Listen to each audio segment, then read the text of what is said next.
గురుగారు ఇప్పుడు ఏపీలో ఎలక్షన్స్ చాలా హాట్గా జరుగుతున్నాయి. జగన్ రెడ్డి గారు విన్ అవబోతున్నారా లేకపోతే మన సింహం పవన్ కళ్యాణ్ గారు విన్ అవబోతున్నారా? రేవంత్ పవన్ కళ్యాణ్ గారి దగ్గరికి వెళ్దాం. వారియర్ అంటే మీకు ఆల్రెడీ ఆయన చూస్తే అలాగే ఉంటాడు మనిషి. ఒక యుద్ధానికి పోయి ఎప్పుడు మాట్లాడిన యుద్ధానికి వెళ్ళినట్టు ఉంటుంది ఆయన.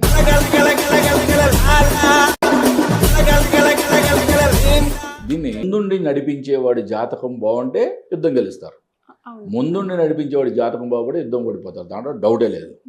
ఇక్కడ మనకి చంద్రబాబు నాయుడు గారు పవన్ కళ్యాణ్ గారు ఇద్దరు కలిసి వెళ్తున్నారు కూటమిగా. వీళ్ళిద్దరికి జాతకాలు కలిసి చూసినప్పుడు అంటే వీళ్ళ యొక్క బలాబలా కలిసి చూసినప్పుడు ఒక రాజు ఒక సేనాధిపతి. ఎందుకంటే ఈయనకి రవి ఉచ్చక్షేత్రం అంటే రాజు, ఓకే, ఈయనకి కుజుడు ఉచ్చక్షేత్రం అంటే సేనాధిపతి వారియర్. అంటే రేపు జరగబోయే ఎలక్షన్లో కూటమి యొక్క విజయం చాలా ఈజీ అని చెప్పచ్చు. ఇప్పుడు జనరల్గా ఒకప్పటి రాజ్యాలు, ఆ రాజ్యాల్లో ఏ విధంగా గెలవాలి అనుకున్నప్పుడు జాతకాల్లో రవి, గురుడు అండ్ కుజుడు వీళ్ళ ముగ్గురు అంటే రాజు, మంత్రి అండ్ సేనాధిపతి వీళ్ళ యొక్క ముగ్గురు యొక్క బలాలు ఎక్కువగా చూసేవాళ్ళం.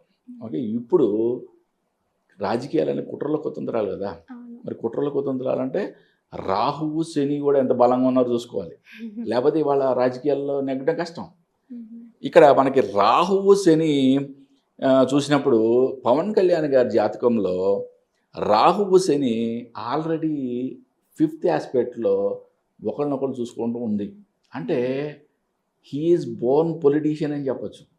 Okay, he is the king maker. రేపు పొద్దున ఈ ఎన్డీఏ కూటమి ఓకే 100% చాలా ఈజీగా వినని చెప్పా కదా. అది మే తర్వాత ఉన్న గోచారం ప్రకారం ఇంకా ఎక్కువ ఛాన్సెస్ ఎక్కువైనాయి. ఓకే, అసలు ఏమాత్రం కూడా తగ్గల. వీళ్ళు రేపొద్దున అధికారంలోకి వచ్చిన తర్వాత పవన్ కళ్యాణ్ గారి యొక్క ట్విస్ట్ ఏంటంటే పవన్ కళ్యాణ్ గారికి ఒక అద్భుతమైన సీఎం తత్సమానమైన పొజిషన్ రాబోతుందని చెప్పచ్చు ఆయన జాతకం ప్రకారం. అంత అద్భుతంగా ఉంది. అంటే ప్రజెంట్